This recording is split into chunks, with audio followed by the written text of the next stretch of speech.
like I actually know what I'm doing. I don't. I'm glad one of us does. Fuck yeah, according to some people on the internet, I have no idea what I'm doing. What did they say about me then? Oh, we'll get to that. Welcome back to the Jojitorium.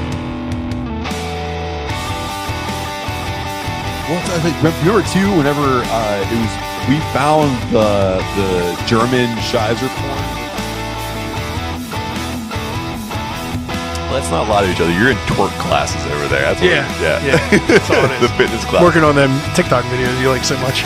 Dead face.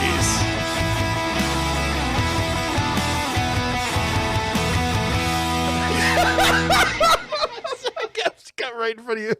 Welcome back to Jojitorium. You know who it is. It's Adam. It's Matt. We're decaying with the boys. And I watched The Sadness, and it was exactly as it was described. I haven't slept for days. So, are you serving up some brews and the crowd needs a snack? Well, have no fear because Pop Daddy Snacks has you covered. With popcorn and pretzels rolled in delicious flavors like kettle corn, white cheddar, dill pickle, hot sauce, cinnamon, and chipotle barbecue, there's always a flavor for whoever is belly up at the bar. So head on over to popdaddysnacks.com to order or find them in your local grocery store. But just make sure you tell them that the boys sent you. Welcome back. It is just Adam and I for the first time in a long time, and it feels good to be back just with you. It does. It does. I don't know if I know how to do this anymore. We're going to figure it out as we go. I might prove our Twitter fans right. Yeah, you motherfuckers. So, we've had some wonderful guests on recently. So, the Pittsburgh Beer Douche, and Fifth Season Brewing, and Tortured Souls. But today, it's just me and you, baby. Let's do this. Mwah. I missed you very much. I hate when you kiss my ear. So, Adam, it is round one, and we have a lot of things to catch up on. So, it is round one. You've given me a delicious beer. I did. So, put those together. I'll do a little it's like a round one beer, but it's just for me. So 1 pint beer. Yeah, what am I drinking? So this was the retired double agent that was featured at the Breweries in PA Homebrew Invitational. That is the last pint of it. We just kicked the keg. I thought I had 2 left. I had 1 left in the keg, and you have it, buddy. So it's coming in at 8.4%. We used a little bit of Columbus, Citra, Idaho 7, and Sabro hops. A pound and a half of jalapeno peppers, and about a half a gallon of pureed pineapple in that thing. I'm going to say this is... So you made it once before. Yes. And it kind of had it was good, but it had a very abrupt flavor profile. So it was you got this, and you got this, and you got this, and you got this. This is all those flavors together. And they sing really well together. And it's just I don't know if it's a nice way to say it, but it tastes cleaner than the last time you did it. Yeah, well, a lot of that has to do with better temperature control this time. Okay. And then we took it from a triple hazy IPA to a double hazy IPA. Oh, okay. So a little bit of that, a little bit less alcohol burn on it for sure. Yeah. And it didn't ferment as hot, as hard, so that keeps the alcohol burn off too. Which, yeah, you're right. That would make it taste smoother. Hey, Yeah, I'm like a nailed cicerone. There you go. But yeah, but have no fears. It will be making an appearance again at the Schuylkill County Brewfest in 6 days from when you're listening to this. Nice. And then at the end of August at the North Hills Brewfest. Wonderful. At our table, Bash Brew. You're definitely feathering it, brother. I am. For sure. I'm feathering it, dude. So yeah, it's a definite Fed Smoker reference. Yeah. But since you took my last pint, Yep. I'm drinking a Hamm's. That's what I'm talking about. That's a Pittsburgh staple. Fuck Hinesfield, It right? was, yeah, fuck Hinesfield. It was a brew day today, so I need a shifty beer and Yeah. And it's Hams it is. It's wonderful to catch you on a brew day too, because I need to talk to you, man. You've been full disclosure, Papa went away for a little bit. We haven't been together for 2 3 yeah, weeks. we got in a fight. The kids were scared. Yeah. They want 2 Christmases. Yeah. You went on vacation, which we'll be talking about in a little bit. Of course. So, Adam, while you're drinking your Hams, I think people have to understand, though, that all the while I had the last pint here of the Secret Agent, you've been really busy down here in the Brew Lab. You have a lot of things coming up. You've done some collabs. You have some collabs coming up. You have some events coming up. So, we got to talk about this, man. So, what have you been doing lately? Yeah, so I think for the last 6 weeks in a row, the last 6 Fridays specifically, I've been down here in the Brew Lab brewing for just different festivals we're doing. We have a different festival every other week this summer. So we're keeping busy. Last Friday we were down here doing our Barrel and Flow collab with Ty Clark. She's a local artist. here in the area, and she had some great recipe ideas that we'll talk about when we promote Barrel and Flow, maybe next episode, the next couple episodes. Cool. We'll do a little preview of Barrel and Flow because I got some info on it. And then we had our big one for HomebrewCon with Leaning Cask, which we'll be trying that beer in the second half. Yes. Round 2 beer spoiler. Stick around. And then we have one upcoming at Mondays, either this following week or in 2 weeks. So Awesome. I sent him the recipe yesterday, And that, so was that a Pittsburgh beer douche hookup, or was that Sam? no, that was Sam reaching out. That's to me. all Sam. Yeah, that had nothing to do with Mike Moore. Nothing. Nothing. He didn't do nothing. No corn. Nothing. But yeah, I mean, so it's going to be 6 weeks straight. Take a little break, and then we'll get stuff ready for Brewing Up a Cure in October. That's right. Yeah. I mean, we have some other collabs in the work that are very Hush hush. just they're not set in stone. They might not even happen, but Well, hopefully some cool stuff going on. some cool stuff, slick stuff, neat stuff. And then, of course, you'll see us at Schuylkill County in 6 days with the retired double agent and a little crispy world order. And from there, Barrel and Flow is next. Yeah, man. So getting excited. And you were at Homebrew Invitational with breweries in PA. Yeah, last Saturday. Wow. Yeah. It seems like a lot longer ago, but Dude, man, this week flew. Yeah, so you've been, like I said, you've been crushing Yeah, it. killer. I mean, just unbelievable the homebrew in the city right now. There was not a bad beer there. That's awesome. And I did not know who was going to win, and happy to our friend Tom that he won best of show. Yeah. So he's going to move on to the finals up in Titusville, and Yeah. Good luck to him. Maybe we might be there. we might be there. We might just go visit. We might go visit you guys. Maybe have some fun. So, we already talked. Dude, we talked about Schuylkill County, which is awesome too, because you're gonna hang out with the wonderful Adam Zane from 412 Brewing at that one as well. That'll be fun because he's always a blast in the glass. We'll be right next to the 41210 at the Bash Brew table. Okay, great. And then you're gonna go full Dennis from It's Always Sunny in Philadelphia. By the time you listen to this, you've already done it. Yeah. You were guest bartending. Yeah, it went great. I guest bartended at Arboretum Trail with my wife, and I didn't make her do everything, I swear. Yeah. It's like, if I could predict the future, she's going to do really, really well, and you're going to have a lot of great conversations. I'm going to put my pillow on the couch before we leave for the shift. Smart. Yeah. Smart. She's a former bartender, a well-trained bartender. Yeah. I've never done it before, so I'm a little nervous but excited. I think you can pour a beer, but I've seen your artwork here. I can pour a draft. Yeah, you got it, man. I got faith in you. So, like you said, you were hard at work, and I wasn't. I went on vacation. I wore this shirt for you because it's got Star Wars writing on it. I went to Sunset Beach. Live long and prosper, right? Yeah. Yeah. Live long and prosper, motherfucker. Cool. Yeah. I went to Sunset Beach, North Carolina, man. I went to another zip code to cheat on you. Ouch. Yeah. Did you do a podcast out there?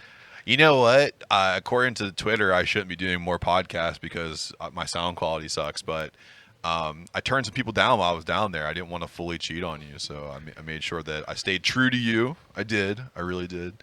But I did have some really cool beers while I was down there because North Carolina is like an up-and-coming state when it comes to some of their breweries. Definitely. And I was really excited to get down there because the last time I went was full-blown COVID, and I wasn't able to go anywhere. Like, their numbers were higher than Florida's when I went down for vacation. Wow. I was scared. I didn't go anywhere. Yeah, but between Asheville and Charlotte down there, they're up and coming. Yeah, they dominated, man. So I ended up I wanted to go to a spot that had whatever they could put on tap, and I could just try a big array of stuff. So I went to this place. It was called the Oyster Pit, which was really cool. Nice. And I had one of the best bartenders ever. She was so good. She knew everything inside and out. And I just told her, like, hey, listen, I'm from Pennsylvania. Like, this is the kind of brewery scene that we have, and I really want to try to get into this down here. Like, what can you offer here? And she's like, don't worry, I got you. And she's like, I'm going to start you with something. You take a sip, I'll tell you what it is. We'll go from there.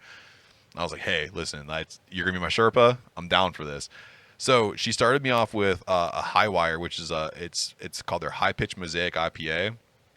Dry hop with Mosaic and Centennial, and it was delicious. Great way to start off. Slowed me down because it was a 9%er, so I had to step my way into it. That's how you start. Yeah, and then she was smart. She downshifted me to the Daycation IPA from Highland Brewing, which is North Carolina's oldest brewery, oldest micro brewery or craft brewery.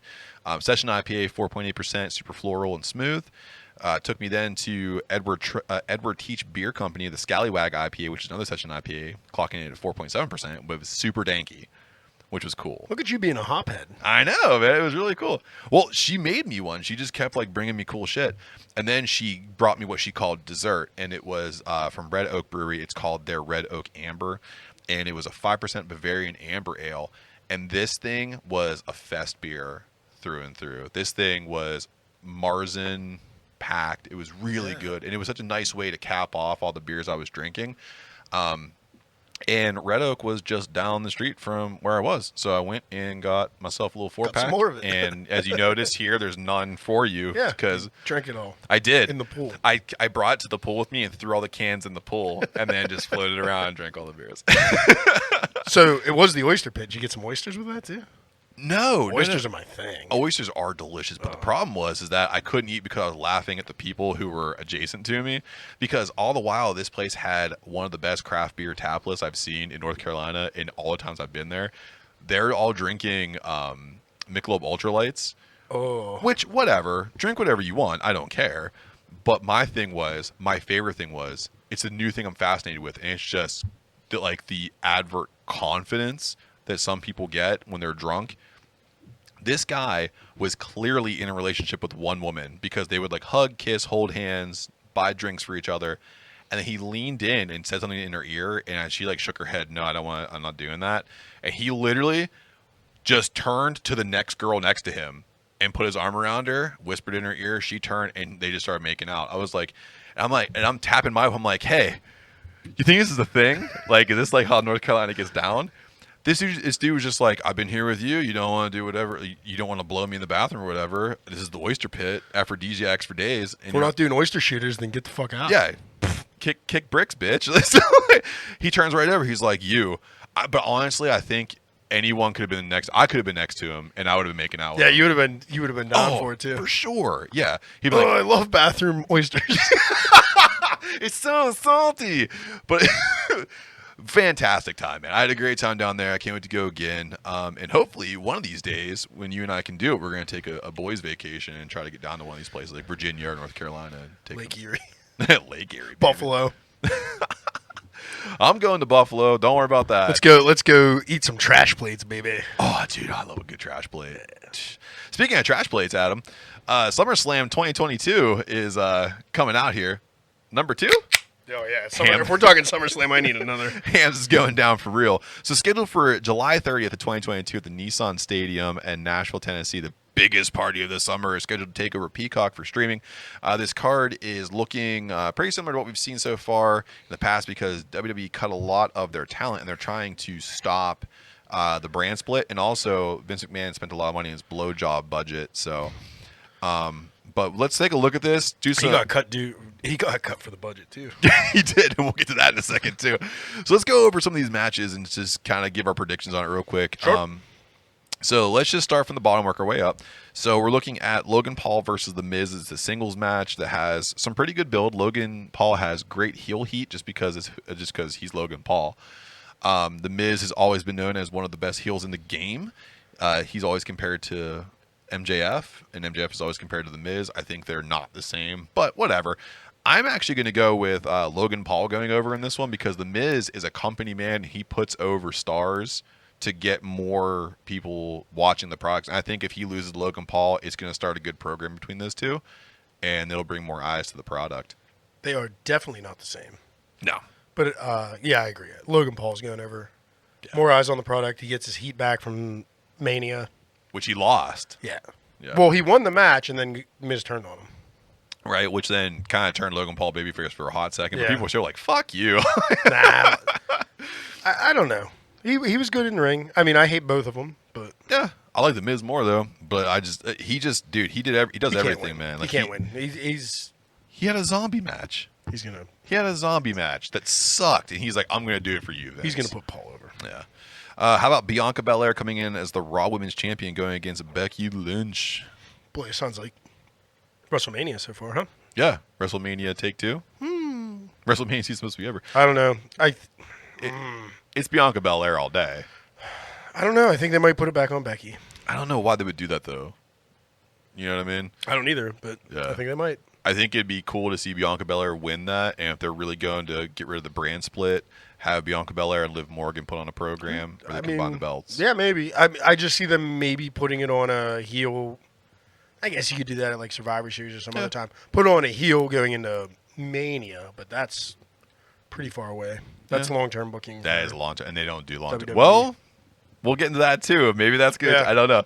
How about Riddell, that French bastard, taking on Seth fucking Rollins, because we're TV14 We're now. TVMA here. So it's a singles match with Riddle and Seth Rollins. I think it's gonna be a good match. I really think this is probably the one that I tune in for to watch this one, because I like both guys. I think they're both good in-ring performers. I'm not a big fan of Riddle's character, but he's kind of not guided well without Randy Orton, but that's okay. I think he's doing the right thing here.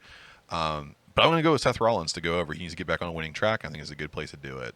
Seth Oyster Shooter Rollins, huh? It's so salty. Yeah, I mean, I agree with you. I think this or the tag match are going to be the match of the night. Yeah. I agree with you. I think Seth Rollins needs a win after losing 3 straight to Cody Rhodes, right? So, who's off this card due to injury. Yeah, I think Seth Oyster Shooter Rollins. Yeah, I'll take that. I'll take that all day. How about our new baby doll? Seth Salty Rollins. How about the new baby doll, baby face in the WWE? Liv Morgan coming in as the SmackDown champion, going against the lamest, baddest woman, Ronda Rousey. Dude, I can't handle Ronda Rousey, man. Her skill set has not evolved at all since she came into WWE. I feel like she doesn't go and train. Seems like it declined. She came in really good. Yeah. Why aren't you leaning more on the whole judo aspect that she has? Like, she has jiu-jitsu and she has judo, and those things translate into professional wrestling. Why aren't you letting her do that, except making her do these, like, fake punches that she's throwing and no one's buying? And fixing her ring gear every 5 seconds. Oh, no. I'm rooting for Liv Morgan to go over and Ronda Rousey to go home. Yeah, I agree. Yeah, I want Liv Morgan to keep this belt for a while. I think she grinded and she earned it, and I really like her as a babyface champion. I think she does a great job here. Let Rousey get back to the farm. She can come back for Mania. Yeah, exactly. Yeah, and then you know who would actually have a good program with Morgan would be Carmella, to actually give her a real run at this. They just throw her into like throwaway championship matches. Yeah, I'd like to. She's see on her. TV all the time, though. She is. I'm glad she got rid of that stupid fucking face gimmick. Yeah, that was stupid. Stupid mask. So the Usos, Jay and Jimmy, taking on the Street Profits again for what feels like the 80th time. But this time, Jeff Jarrett, Double J. If you watch him in the 90s, there's a whole way to finish that. Ain't he great? He is great. This is for the Undisputed Tag Team Championship. This is the most unsurprising match. There's no way the Usos drop to the Profits, because the Street Profits are on a collision course with each other. Clearly, they're going to break that team up. Yeah, I think they've already shown their hand on that one. Yeah. I agree. I think this might be the match of the night, but Usos are keeping those titles. Yeah, for sure. Bobby Lashley coming in as the champion, going against Mr. Theory for the United States Championship in a singles match. I think in this one, and the reason why I think Bobby Lashley is going to go over in this one is because Theory is Mr. Money in the Bank, and I think he's going to cash in later on here in the program. So I think Bobby Lashley is going to go over with the U.S. Championship, and then Theory is going to have some extra work to do, a little overtime pay later on. I don't think I have anything to add to that. I think you're 100% correct. Feels good to be correct. Yeah, Especially you nailed that. When you tell me I'm right, it's a special kind of compliment, because you usually try to be a contrarian. Oh, yeah. Most times. I think you're a big dum-dum most of the time. Yeah. I feel like your audio quality sucks, too, on this podcast. Thanks a lot. So talking about sucking here, how about Pat McAfee taking on Happy Corbin in a singles match that nobody asked for? Yeah, not... I didn't. I mean, at least now I know they were teammates at some point on the Colts, right? Yeah, I found that out. I didn't know. I didn't know that Corbin actually played pro ball. I didn't know he actually looked worse than he does now. How did he have less hair but a horseshoe back then? I don't know. What a freaking athlete, though, because he's a Golden Gloves boxer, played in the NFL, and now a pro wrestler. But That's NXT crazy. Corbin is the best Corbin if they let Yeah. him be NXT Corbin. Skullet Corbin was the best So Corbin. good. Yeah, who are you taking in this one? I think it's, since it's not really a celebrity match anymore, but like a special appearance by Pat McAfee. I think they're gonna let the babyface win. I think so too. I think Corbin is just kind of a really just awful gimmick right now. Well, yeah, he's not booked for anything Yeah. spectacular. They and need to I'll- put some sort of stip on this to make it interesting. Yeah, I agree with that. I think the other thing too you see here is that McAfee is actually a pretty good in-ring performer. Oh yeah. And that Corbin has no build towards anything, so it's not detrimental to his character to lose here. No. It's not that big of a deal. They're gonna get the Monday Night Raw, and he's gonna have to reset into whatever his next program is anyway. Yeah, whatever that's going to be. So speaking of whatever it's going to be, how about a last man standing match for the undisputed WWE Universal Championship?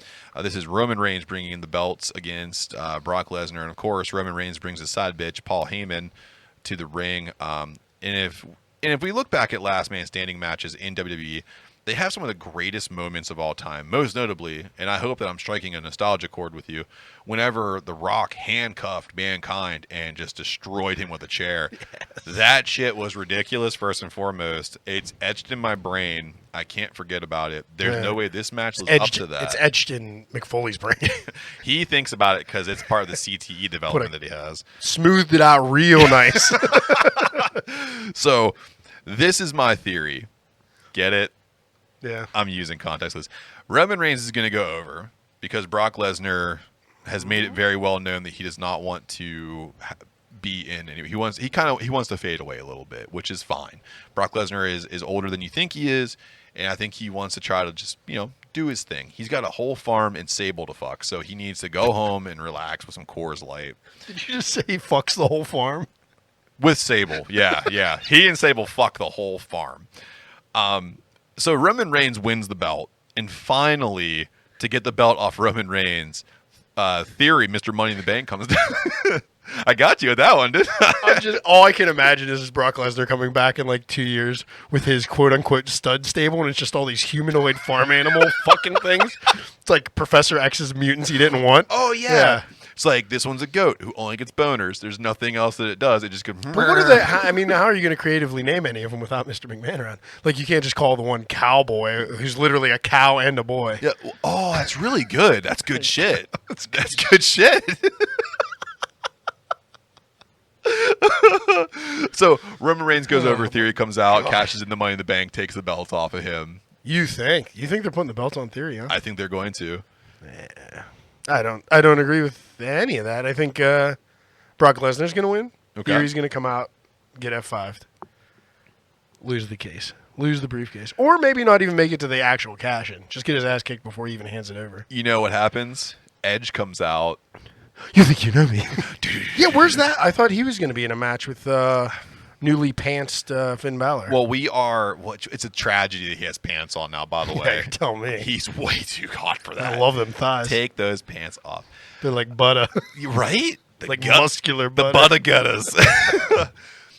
I think we're recording on a Friday. I think that's going to be something on the Go Home show. You're happy.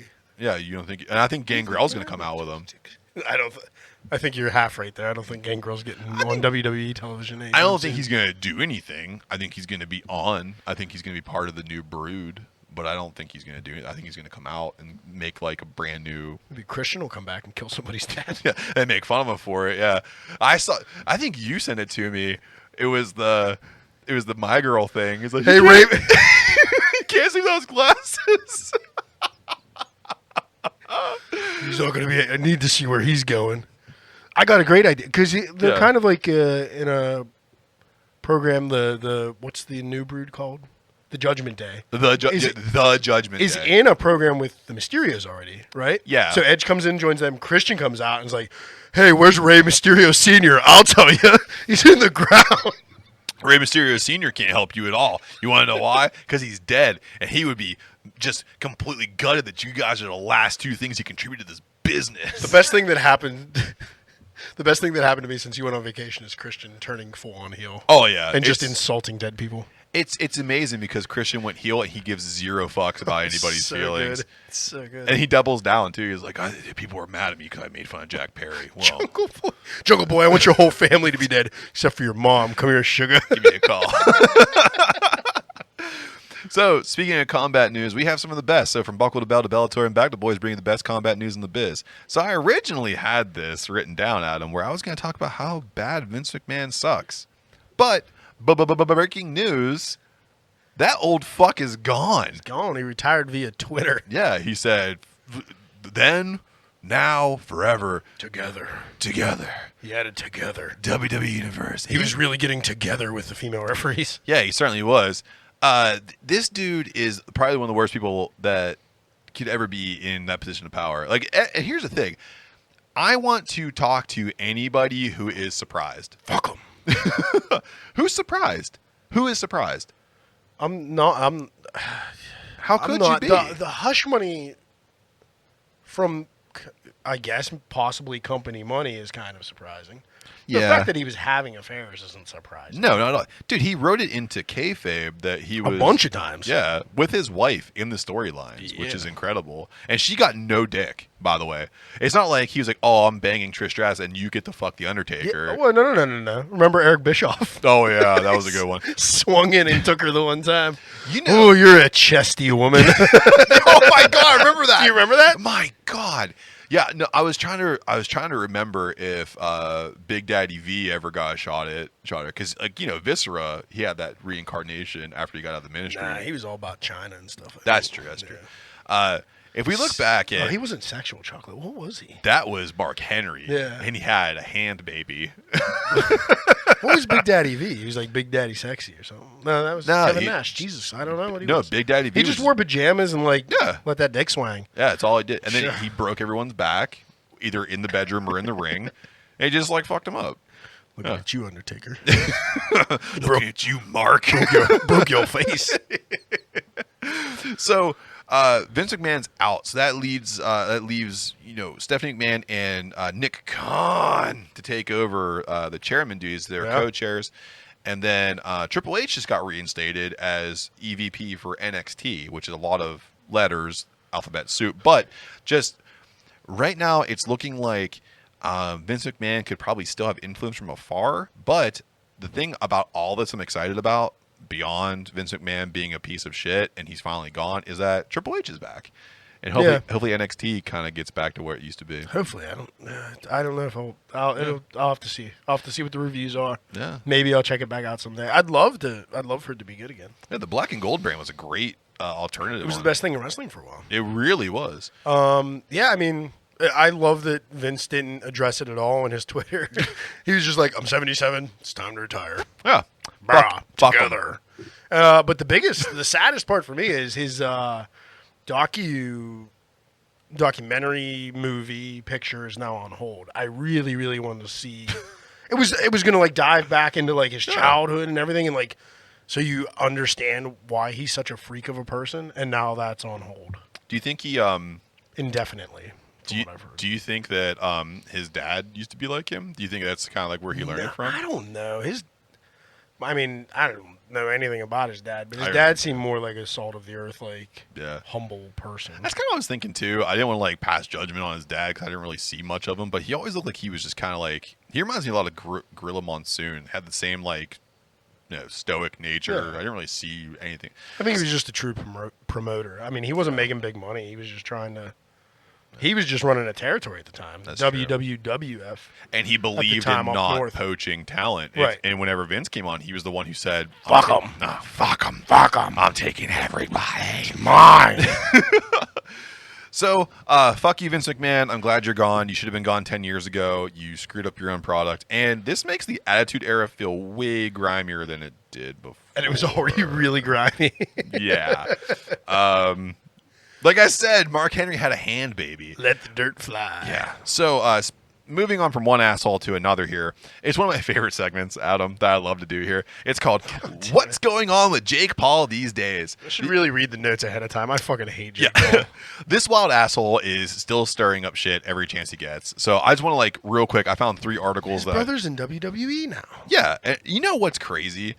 You thought he'd be the one because the whole Suicide Forest thing, which was a nightmare for him because he's an asshole, and he bounced back from that. And people are like, people can change. It's great.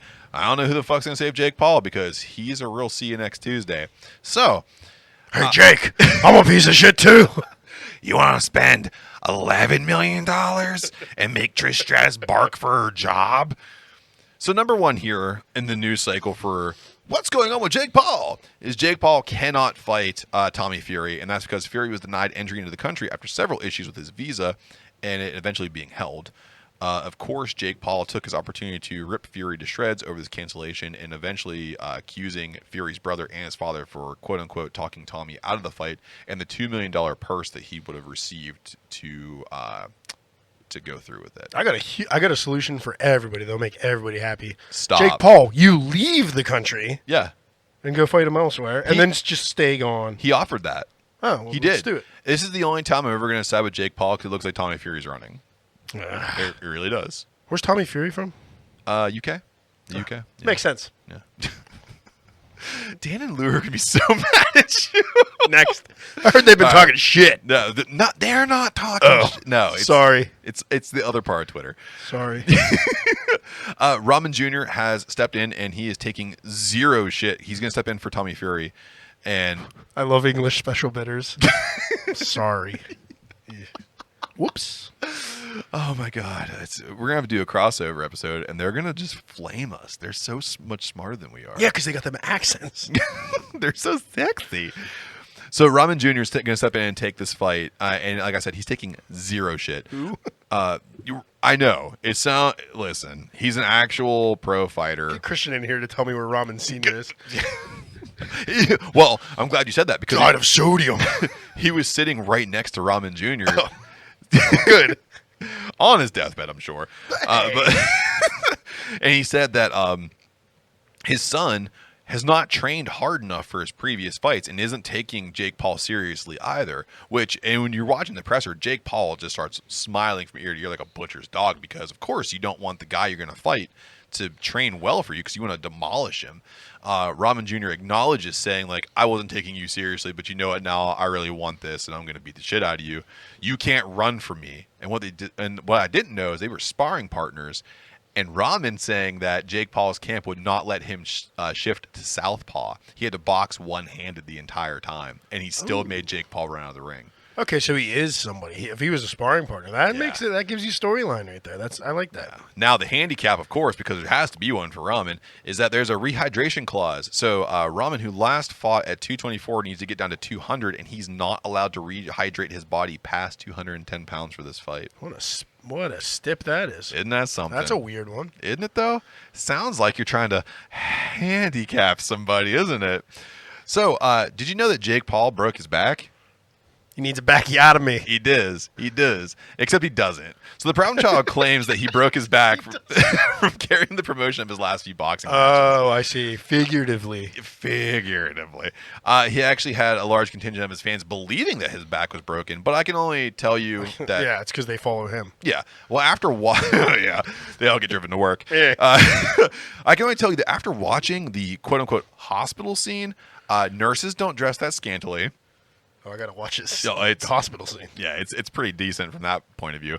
And that any guy and I'm an out of shape old guy, and I've pulled a back muscle. You don't get that animated when your back hurts. You know, so like people who are like, oh my god, I can't believe his back's hurt. You guys are fucking idiots. I carried my jockey box out of the last beer festival. I was laid up for 2 days. My sciatica. Oh no, give me a back rub. So, real quick, 2 more stories here before I show you something really, really funny. Right. So, Sean O'Malley is going to take on Peter Yan in UFC 280 in October. Nice. 2 of my favorites. It's going to be a great match. Now, and the reason why this is very significant is because O'Malley has faced a lot of backlash about his opponents not being up to caliber to really test his skills. And then Peter Yan, of course, has a very checkered last couple matches here. That legal knee, that really damned him. So this is a great test. Favorite illegal knee of all time. It was great. Winning me the bet. It did. It really, it did win you that bet. It did win me the bet. Shit. So how about Sterling is taking on TJ Dillashaw in 280 as well, And we're also going to toss in, I don't know, Oliveira and Makachev and Muhammad and Brady. This is a can't miss card for spooky season. Good one. Very. Is this Dillashaw's first fight back since? Yes. A suspension? It is. Nice. It is. And against the worst paid champion UFC has? Absolutely. Poor guy. I love Sterling. Good Lord. Dana just hates him. I don't know why. I can tell you why, but I'm not going to make those speculations on the podcast. That's how we get canceled. Not because we're being I'm just mean. going to tell you Dana White is bald and white. What's that mean, Adam? Next story. So Diaz is scheduled for UFC 279, but instead of Dana talking White's about a racist that, piece of shit. Who doesn't pay any of his fighters? Fuck him. none of them. Fuck him. None of them. None of them. That's the only thing Jake Paul actually did right. Was trying to get fighter pay out of Dana White. That is the best thing Jake Paul has done. Thank you, Jake Paul, for that.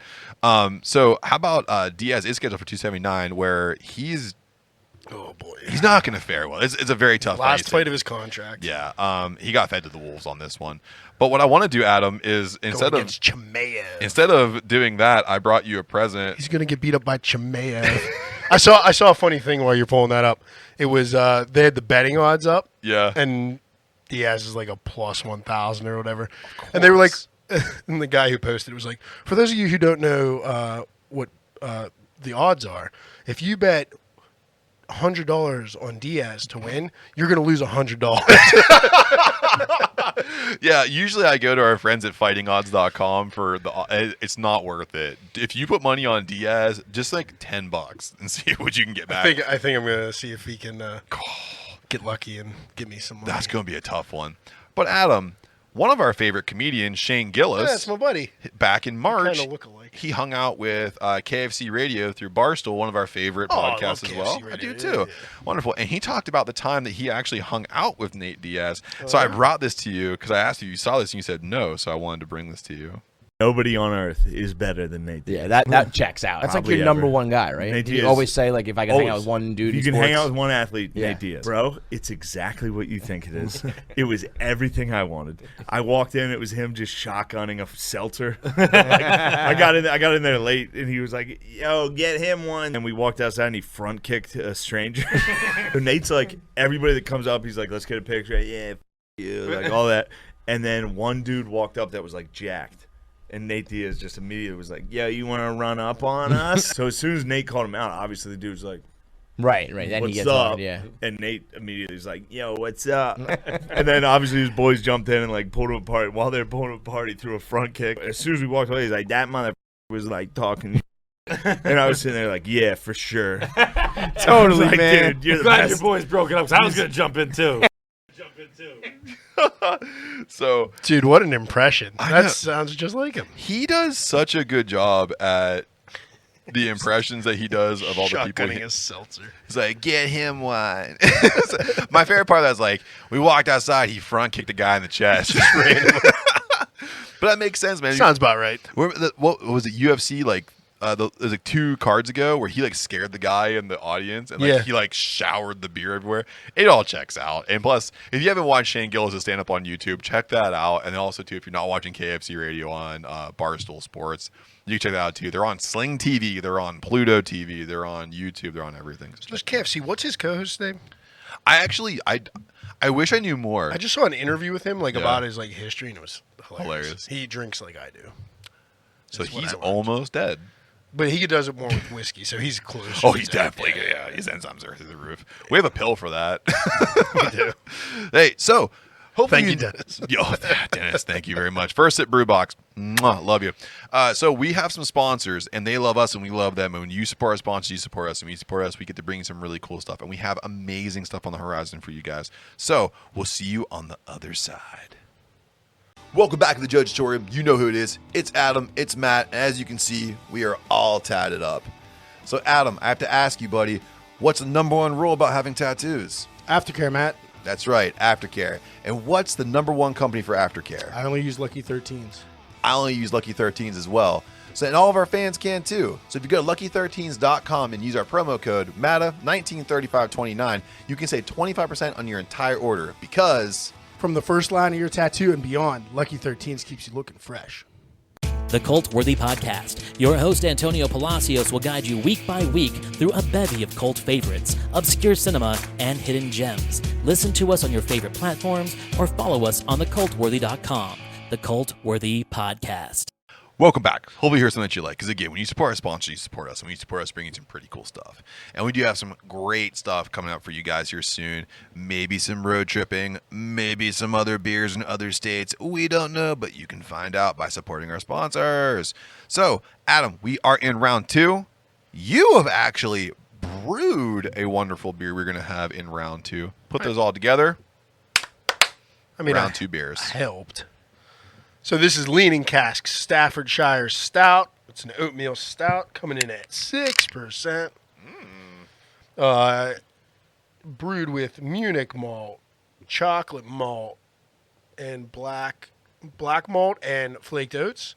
Hopped with bitter gold and used a London yeast. Wow. And that's all the can says, so that's all I'll say. Because I was there for the brew day, and I'm not going to say anything more. Can't give it away. I won't. I could, but I won't. These cans are full. Oh my gosh, are they? Yes, that's one thing Leaning Cask does very well. And if you want to know what's going on, good canner. They do. If you want to go on Leaning Cask, all you do is search them out. The Leaning Cask Brewing on all social media, it's Facebook, Instagram, and sometimes on Twitter. They are located in Springdale, Pennsylvania, and they specialize in English style beers, ESBs, if you will, and they also cask a lot. No, ESBs are English special bitters, not I English apologize. style beers. You fuck. That's what I'm here for. Well, you were right in round 1, but you're fucking it up in round 2. I didn't pass on my sister. I can't let that go. I can't Nah, let that go when I it's know. beer related. If it was I pro know. wrestling related, I'd just let it go. I know. That's why I bring you. Yeah, man. Along, yeah. Yeah, but they do specialize in English style beers, and they have an English style pub. They do. With a wonderful beer garden. Awesome. Yeah, the new beer garden's It's like kick-ass. it's like tiered almost, where you can like have different sections. It's a great spot to be, and it's a husband and wife duo, and they really did their due diligence and how they bring their love of English style brews to Americana, and they have great food trucks and just They do. and it's dog friendly, and because all their beers are named after dogs, and this beer is incredible. The one thing that I can say that I like about this is I can really get the chocolatiness out of it, the chocolatey roastiness that comes out of it. And that's something that I'm really, really liking about this. I think it's delicious when it comes to that. Yeah, and we won this collab by brewing our Dark Roots Stout for a competition. And then we got paired up with Leaning Cask to do this collab. And I have to say, it's pretty true to style, especially how it's aging. Like, I had it week 1, as soon as it came out, it was very roasty right off the top. Like right off the bat. Yeah. And now it's been a few weeks, been about a month. It's getting that chocolate note like ours would get. Yeah, it's good. The hops are right where they need to be. Mm-hmm. Coming in at 6%. Love it. Yeah. And if so, you want a summer style. And it's there on Nitro, which gives it a whole different character that I never had before. Like how we're drinking it now is carved up. And when you get it on, so I went out with you. I was out there with you when we went on Nitro. Thanks for meeting me there. You're very welcome. After you said you couldn't make it. Surprise, motherfucker. Hey, man, I'm not going to make it. I was just like, fine, hang up. You did, too. Dumb piece of shit. So mad. No, I did hang up kind of abruptly, but I was in traffic, and I was trying to not get hit. Just because I was driving. I was there. And Nitro gives it a whole different flavor profile. It's so good. It just makes it silky. Yeah. So if you're in the Pittsburgh area and you can get to Springdale, you go check it out on tap on Nitro. It's great. If not, and you're in the Pittsburgh area, if you go to like your Giant Eagle Market District, they have cans there. It is a great beer to get. It's a great summer style stout. You can drink it while you're grilling some hot dogs, or you can drink it while you're by a campfire, and you can just enjoy it. Really have this thing with a steak or a burger. You will not regret it. Yeah, that sounds delicious. For me, it's going to be a turkey burger, though. Well, I don't agree with that, but yeah, well, to each their own. I don't want to die. To each their own, and that makes one of us. Yeah. So, so Adam, while we're drinking this delicious beer that you helped create over at Leaning Cask, again, thank you, Leaning Cask Brewing Company. Absolutely. I brought you 2 clips from the internet. All right. Some people sent me some fun stuff to watch. So, just have a moment to watch these together because they're so funny. So here's my first one for you. You got it, sir. Last time my friends were over, we were all sitting here watching a movie. You came downstairs completely nude, covered head to toe in salsa, and screamed, "Who wants huevos rancheros now, bitches?" Me. So I love huevos rancheros. I love all Mexican food. That's what I'm saying. So if you're only listening and you're not watching, this gentleman is Getting chewed out. Heavily, and apparently his wife, who sounds like she's really elevated on this, had all of her friends over. So let's just fathom for a second. There's 10 women over at this house. He's an attractive looking man. He comes down the stairs covered in salsa. I wonder what kind. Would you go spicy? No. You get that in your dick hole, it's going to hurt. Well, I'd go pineapple salsa. So if like this is your lead singer, you got to like put it all around like that. So You definitely got to get it on the huevos. It's like dip in the chips. Yeah, but if you even get like hot sauce anywhere near it, it Yeah. burns. Like spicy burns. Oh, you know what? I You actually got to keep it mild. I'd go sweet. I'd go pineapple salsa. I fucked up. You know what? For me too. I like where you're going, and now you got my mind going. I'm gonna go black bean salsa. Oh, that would be good. Yeah, you wanna know why? You wanna know why? It's tasty. I want to give it the High in protein. yeah, definitely high in protein, and it could double high in protein too if you play your cards right. Bazing! I'm gonna give it the old black bean back burger bowl. So I'm gonna go ahead and tuck some in the old prison wallet. The old trunk. Yeah, like hey, huevos rancheros. Also, I love his style of catching this conversation though. He just has the phone under the table, it looks like, and he's just looking like probably like she just thinks he's face palming, but he's just holding back laughter. well, the other thing too is he must have an app somewhere on his phone where he can just like swipe open right to the face camera, because there's no way. I mean, staged or not, this is a hilarious conversation. A woman said this legitimately, Matt, to somebody, whether it's this gentleman or not. Oh yeah, Yeah. This was a real conversation that happened, whether he duetted this or not. But this was it right here. And I know, Adam, for the next clip, you love injuries and anger and destruction and conflict. So what I did was I brought you. I have not stopped laughing at this. So no more talk. Just This looks good already. Here comes my favorite part. Going, gone. And then she taps home plate. Yeah, it's so for those of you who are watching or not watching but listening at home, there is a lovely older lady who has decided to go ahead and get herself involved in the pinata situation, and she decides to, with the blindfold on, to completely ignore her friend's directions. Like, hey, don't swing that real quick, and then hits a Mark McGuire long ball off the side of her head. Off the side of her head. And these are both women with some years on them. These are some old handbags going at it. CTE won't take them. No. Their liver spots will. Stick's about to. Yeah. She just full on winds up, thinks she cracks the shit out of that pinata. I don't even know what's going to fall out of it. Probably adult diapers. Yeah. But no, her friend is dead on the pavement. And she actually gets up pretty quick. I was going to say, I give her a lot of credit for getting up as fast as she did, because wild. That was, I was like, wow. Broke that over her head. Yeah. Talk about Mankind Rock. That was it right there. The only thing that I wish this video had more of was the sound of the connection, which this is the sick part of my brain, because I'm like, I wish I could hear like that. The crack. Like, yeah. I want that, and I also want her taking the blindfold off and everybody being upset with her. And then she like almost cries. It's like, shut up, stupid. You're the one that did it. Yeah. Don't cry. Yeah, come on, girl. I mean, at that point, you just double down and hit the son-in-law or something. I was going to say, like, as soon as he turns away, you go full heel and you hit him too. What was dummy number one doing trying to get in there anyway? You're not lifting it up and holding it. That's what I didn't understand. Steer clear, stupid. Yeah, get out of the swing zone. Like, if you go to SeaWorld and you don't want to get hit by the water, you don't sit in the splash zone. Right. This bitch put herself in the stick zone. She got sticked. Can we say that's an oops? Oops. That wasn't this is a dummy. Gosh, she got destroyed. And then the best part is with the blindfold on, I can't believe how far I hit that long one. ball. She did the old long ball. I was like, looking for her peeps. The old Sammy Sosa. Man, yeah. Before he bleached himself. Which got weird. Yeah, it got real weird. Got real weird. Yeah. Got weird. You bleach your skin, you get the nose What jobs. happened to Mark McGuire, speaking of Simpson? He's a coach. Oh, is he? He's a coach, and he's bitching a storm now, by the way. Please tell me he just looks like a bratwurst in a too tight casing. No. He looks good. No? He's Looks slimmed good. back down. He looks like got off the roids? PC Principal from South Park. That makes a lot of sense. Yeah. You know, that's exactly what he should look like. Yeah, exactly. Yeah. But do you know that he's bitching a storm right now about people hitting home runs because he thinks they're using illegal means to do it? No. Yeah, right. What? Yeah, he's all jacked off because people should be tested and no one should be using these illegal substances. And Stephen A. Smith. Somebody get a pot and a kettle for that, man. Stephen A. Smith had to get bleeped out on ESPN. He was like, He just went off. he was like, shut the fuck up. As he fucking should. I'll say it for you, Stephen A. Smith. Mark McGuire, shut the fuck up. You're a fucking hypocrite.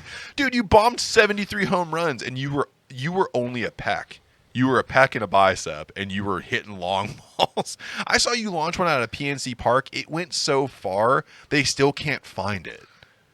What do you want? It's with all the bodies Garth have. Yeah, so Mark McGuire hits things with steroids, and, Granny- Garth Brooks is just killing people. And Granny's hitting her friends with a stick. That's what. Grandma killed Auntie. You took my last tea bag, you bitch. Golden Girls. That's how they solve it. The Golden Girls That's how they reboot solve it was over crazy. That's how they solve it over the UK.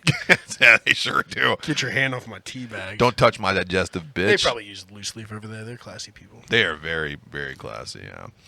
See, I'm making up for it. So, Adam, there's some shit that I just want to talk about. Okay. Get it off your chest, man. I need to, because I've been away for a little bit, and I just sit there and I read stuff. And first and foremost, I want to talk about podcasts, aka they call them producers. They're also scammers. So it's like, hey, man, like your content, promote it on this arbitrary profile with DMs asking for, and I shit you not, thousands of dollars a month for social media assistance and editing in my podcast. So, when you and I do this, and I think you and I do it well, and we work together to get this thing off, there's someone who's like, hey, you suck. I can do this better than you. If you give me $3,000 a month, I will edit your podcast and do all your social media for you. And I always ask, well, can you give me examples? Show me an example of something you've done. They never have examples. Never do. And there was one time where one of these things was like, I'll do it for free for one day. And I was like, please don't. I don't. Please get away from me. He couldn't type complete sentences. Right. And he's like, I'll do it for one day, free of charge. And you'll get so much flow to your YouTube page. We didn't have YouTube yet. We didn't have the hard cam. We didn't have anything. So I'll get you so much traffic to your YouTube and your Instagram, and you'll get all these natural followers. And I was like, please don't do that. I don't want your assistance. Took it upon himself to just go to a podcast, which I got to look it up again, which podcast was it. He just copy and pasted their reviews and put it on our Apple Podcast reviews. Nice. So if you go on our Apple Podcast right now and you follow some Apple Podcasts. Literally just fraudulent. Yeah, it is. I mean, some of those reviews are. That person is. The last 12, if you look at it, and you'll be able to see, because I don't know, Adam, does anyone call you Kate in your free time? No, not recently. No, I was that ship has sailed. Not since middle school. Yeah, right? Exactly, yeah. And we started doing this as 30-year-old men. So, 12 of the reviews are for, some makeup tutorial, pop culture. I do like watching those. I do, too. When they do the cosplay stuff. That's cool shit. Rogue. Little Venom. Oh, yeah, that's good Don't stuff. even bring up Rogue with me. You know how I feel about Rogue. We might have to cut away camera. Grab this mic stand. So my thing is, we're never going to stop them. I know that, but yeah. The hard thing is that we're very exposed in terms of someone could just take that and start running what the guy did. He grabbed other people's reviews and put them on our podcast, and I had to contact Apple and be like, hey man, can you take these down? And they're like, well, we can't. You guys send us all this extra shit. And I was like, I don't have it. But I'm not Kate. Yeah, I'm not Kate. God damn it. Is there anything like this for you're in the brew world? Is there anything like this for you in the brewery scene? Oh, there's definitely. I mean, even at the homebrew level, I've had people reach out and basically say, hey, if you pay me blank dollars, I'll get your followers. Probably just a bunch of bots. Yeah. Or a bunch of foreign accounts that don't really do anything. And I mean, you can see pages not necessarily brewers, but like just pages that I follow that Yeah. have an exorbitant amount of followers, and then you like you can look at the followers, and none of them are local, none of them are from the looks of it in this country. Like you click on one of those profiles, and it's not in English. They're clearly posting video and photos from another country. So you're getting numbers, but none of it's legit, tangible. Yeah. Tangibly gonna result in anything. So if I'm getting that at the homebrew level, I can only imagine what actual like pro brewers Oh yeah. probably get. They probably get all kinds of scams from like fake suppliers to social media marketing things to yeah. Like, you like Yakima? Check this out. Right. Yeah. Yeah, and it's just like Yakima. Yeah, that's what it. Yeah. It's in Yakima. northern Alaska. But yeah, it definitely happens in brewing. It's nothing so prevalent and forceful. Like I can just delete it and I don't get back about it. Like nobody's forcibly said, "No, I'm sending you hops." Like that's which would be kind of I'm cool. getting like you followers. I'm gonna like I'm giving you hops, and then all of a sudden you just at your door there's just like a box of hops, and it's like if it was good that'd be great. But you open the bag up and it's just like dead horse dicks and like flies and like this is hops. This is Maybe on the other side it's a little bit of weed or something like that. possibly yeah.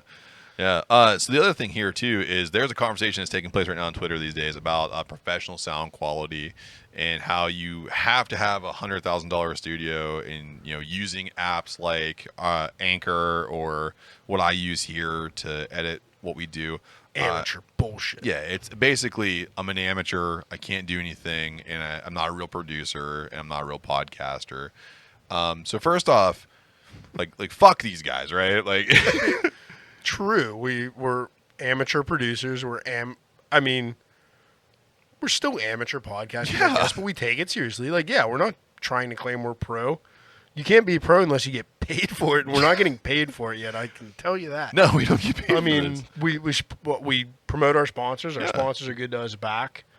But yeah, we never claim. We don't open up the show saying, "Welcome back to Decaying with the Boys, Pittsburgh's #1 pro podcasters and producers." Like, no, we're doing this DIY. We're doing it from a basement where we also make beer non-professionally. Yeah. It's just DIY. It's just what we like to do to spend some time joking around once a week. And that's the thing too. The DIY indie part of it is the thing I like the most. Yeah. I don't answer to anybody. I mean, I'd accept a 100K studio. Would you like? If somebody wants to give it to us?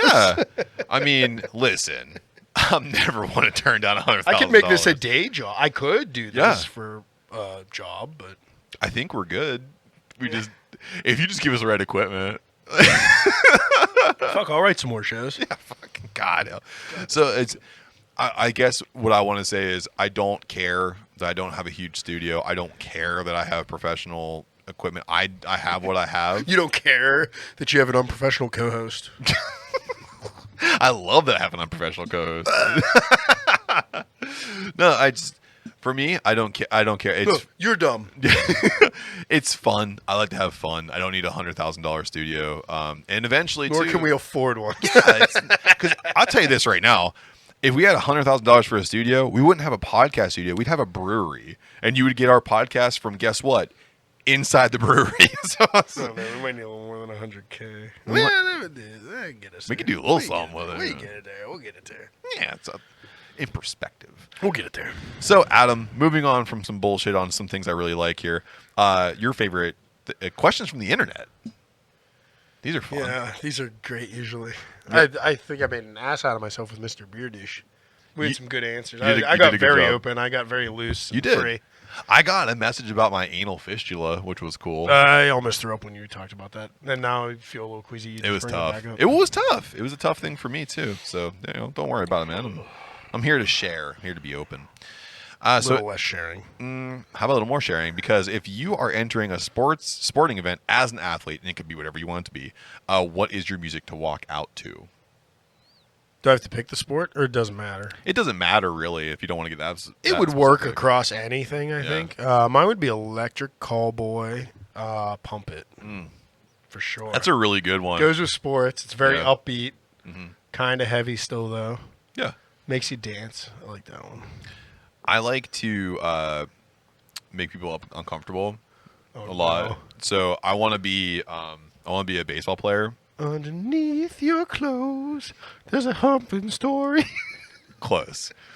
So I want to be a baseball player because it's America's national pastime. That means a lot of people there that, maybe not as open-minded as other people, which is awesome. Thank you. And I want to come out to Ween's Rainbow. Oh, boy. You know that song? Yeah. Yeah. If you don't know it, it's the chorus is, there's so many colors in the homo rainbow. Make sure you let your colors shine. That's good. That's what I'm come out to. Yeah, because I don't care about being good at the sport. Oh, you won't be. No, I won't. You'll be No. terrible. Yeah. So would I. Yeah, but I want to come out and just shock just many people that possible. Maybe play for like the Astros. Oh, I want to. Yeah. I want to go to one of those states that just doesn't handle it well and be like, hey, guess what? Here comes, an understanding of people you don't really consider. A minor league team on the Gulf side of Florida. Oh, yes. Something in the Panhandle would be Yeah, great. baby. Yeah. I like that shit. There you go. Adam, what is the least amount of money you would take per year to leave your current job? Anybody got $5? God, it was a really bad week. I don't know. I don't know. I feel like if I give that number, then everybody knows what I make. Well, I don't. Well, that's the thing though too. Like, are you gonna stay as close as you are to what your yearly is, or are you gonna just? Oh no, I'd take a cut. I would. Yeah, I have a settlement. I would take number. a cut to be a head brewer at a Yeah, successful brewery for sure. right Yeah. now, and just even just make their recipes for a while. Like, Yeah. I don't need to be even creative. Yeah. Just get me the fuck I out don't of want to do this London. anymore. I don't know. Says it's a cut, but 70? Yeah. 70K, which is exorbitant for that position Yeah. in the industry. That's what I was gonna say too. So there's a study out there that says at $75,000, and this was as per 2016. And that's with inflation right now. Yeah. Still saying 70. At 75,000, they say that you stop having the common day blue collar worries about money because you individually. That means no kids, no spouse, just you with your own property. Well, yeah. That you're comfortable. Yeah, if it was just me by myself, I could definitely live comfortable on 75. Right. With Yeah. a wife and wanting to do stuff and improve stuff. It's not. yeah. There's still there's not worries, but it's not stressful. But Yeah. I'm not as conceited as Adam. I would take $69,000 way to undercut me. to leave my job. Undercutter's Pizza. 69,000. Either a tackle box full of pepperoni. 999. Piece of shit. I'll make it right here. Did you just reverse Prices Right me, you piece of shit? Yep.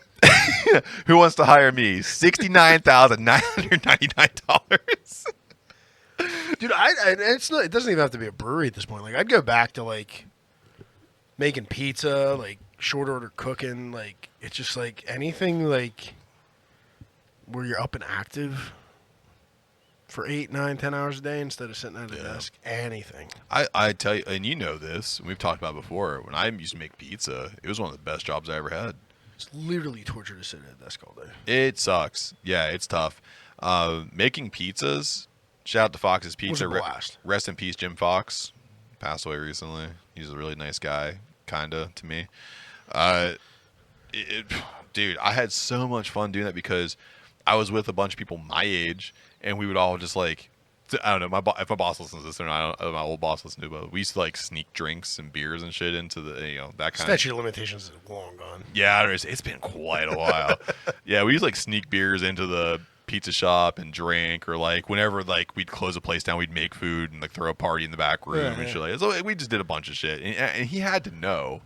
But that was fun because I felt now I have camaraderie in my job, but not like that. No. Back Same. then.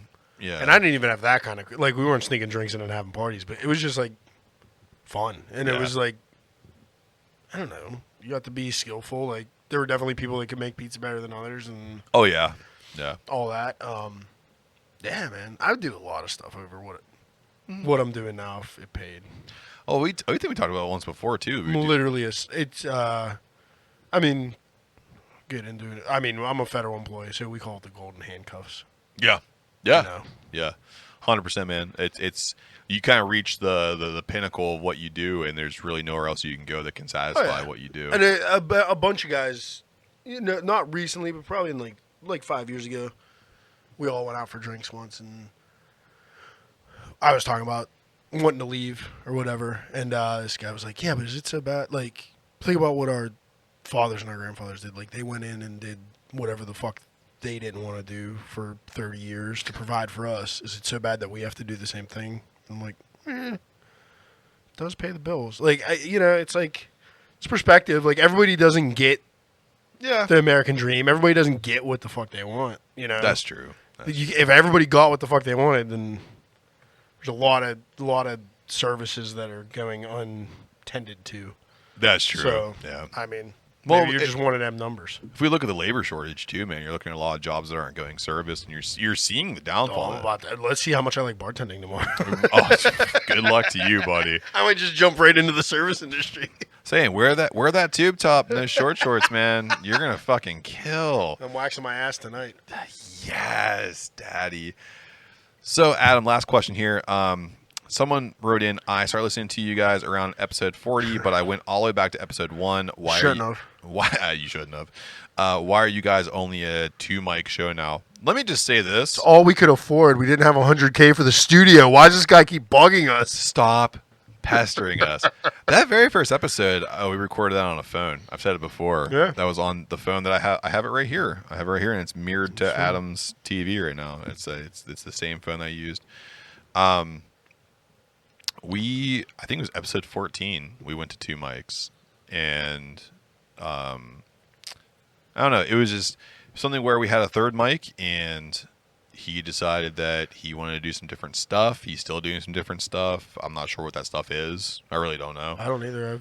I've lost touch. Yeah, so I don't really know what's going on there, but we always wish him well. Like, I don't. Yeah, we never wanted it to be 2 mics. Like, we planned this to be 3 the whole time. Yeah. He went off and did his own thing. I guess the real what is it? The stick that broke the camel's back, is that the saying? Why can I not remember the that? straw. The straw that broke the camel's back. I'm sure was sticks could too. He just didn't want to record as often as we needed to record. Well, it was weird because he wanted to. So we were initially a bi-weekly, and then he wanted to be weekly. And then he wanted to be like 2 or 3 times a week. Yeah, and then it turned into, well, I can't make it. Yeah. Yeah. So there's it's inconsistency, and it's not like we're the most consistent people either, but like we're just more consistent. And I mean, no fault of anybody. It's just easier to plan. Like with just 2 of us, it's more flexible. It really is. Yeah. Hey man, I can't do this day this week. Can you do this day? Yeah. Well, I also think too, the other thing that really makes us unique in this is that like this is our podcast. We do this together, and I have a lot of fun with this. And then Matt does all the work. I just show up. And then you brew beer. You know what I mean? Right. So like, but we have like aside from this, we have our separate thing. So like, when we're done with this, I'm gonna take all this shit home, and I'm gonna put out an episode. And then I don't think about it till next week. Correct. But in the meantime, he's like setting up all like the collab beers and everything he's doing, and it brings me great content to talk about. So like. But Adam you're going to school kill. You didn't even ask me to go with you because you don't need me to go with you, right? You'd like me to go with you. If you want to come with me. Yeah. Well, I'm not driving there either. I'm hitching around. Right. Yeah. But well, I guess what I'm trying to say mainly why. What I'm trying to say is like we can diverge. Right. But we always come back. I can always use your help. Yeah. Except for school kill because there's not room. It's packed. You want to drive yourself out there? No thanks. I can't even eat cheesesteak anymore. But I think it's because we have our own abilities to do our own things and then come back together and make those 2 things meet and make this podcast and what we do. Love meat. Yeah. And yeah. And I just ruined everything you try to say. I love it. Yeah, but it just makes sense to me to do it this way. Absolutely. Would I ever like to have a third mic? Probably not. I mean, it's just not what I want to do right now. No, we'll just have guests on. Yeah. And if you want to be a guest, if we really like a guest, we'll probably have them on several times. Yeah, even maybe back-to-back episodes. But I don't know if third mic's ever ever a thing. I don't know.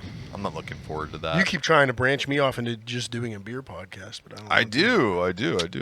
But I'm gonna We'll keep see. you. I'm gonna keep you to myself. I'm We'll selfish. see. Speaking of which, speaking of me going off and doing my own things, Yeah. you are invited to the. I still don't know what day it is, but you're more than invited to the Mondays Yes. brew day. It's probably not going to work for your schedule though. 'Cause I think it's going to be a weekday. Oh yeah, I'm fucked. I'm fucked. Full disclosure, I'm getting a vasectomy at some point here soon, and then I'm traveling for work and all kinds of shit. So who fucking knows? Just take a random sick day. I will. So Adam, speaking of brewing beers and our schedules and what we're gonna Oh, do, good lord, I don't have it pulled up.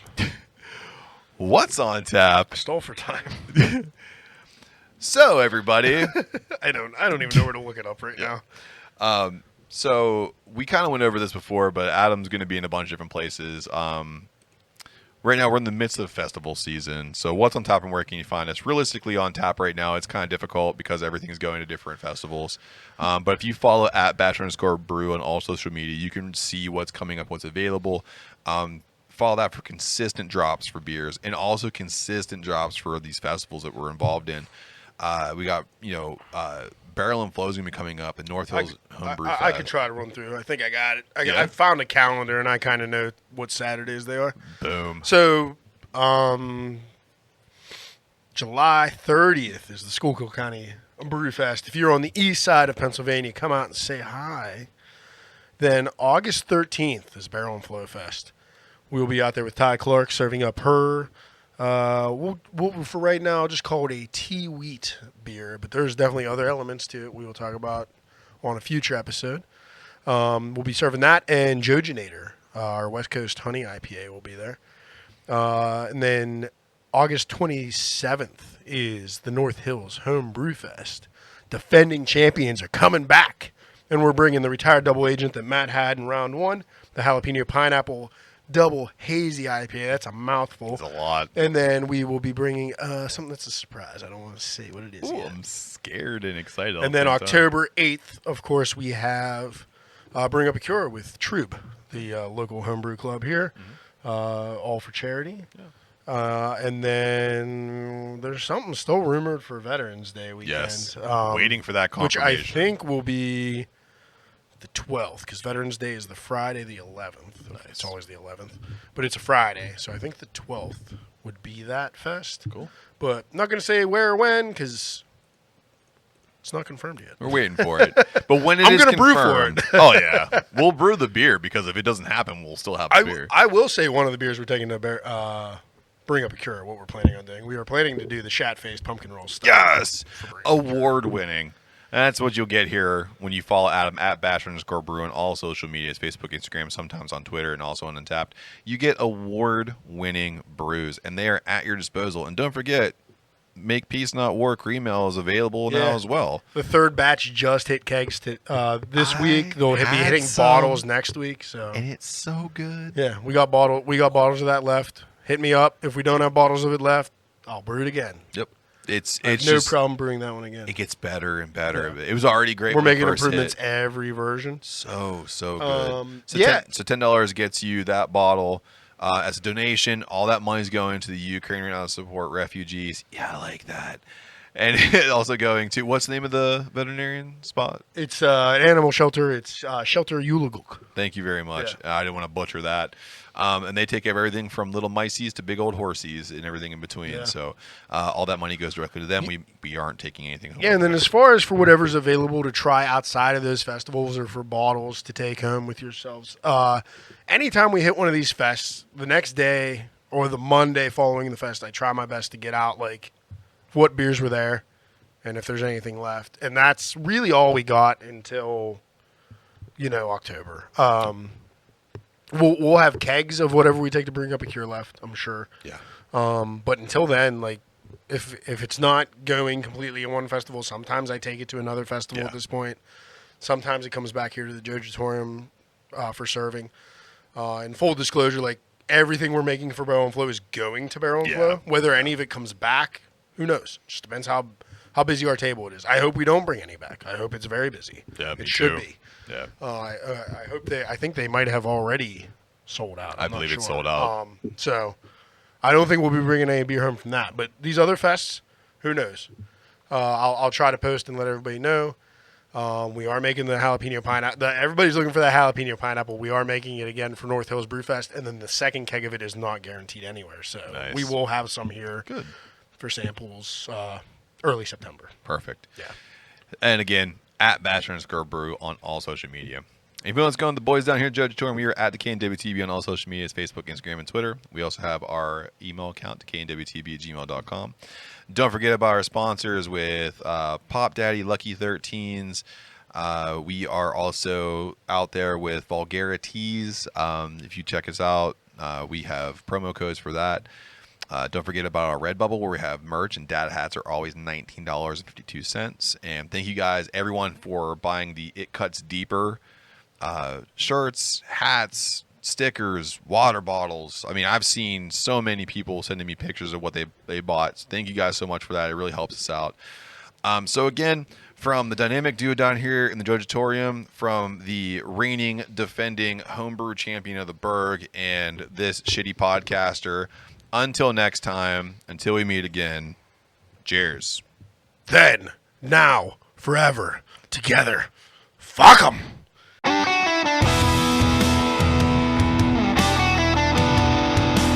So we don't sound like shit. Yeah, thanks. Thanks, Twitter. Thanks, United Kingdom folks. It's not United Kingdom. What's their name? Dan and Lou, Casting Views. Darby and Luke's. What's up? Are you giving them wrestling names? Luke and Butch. Luke and Butch.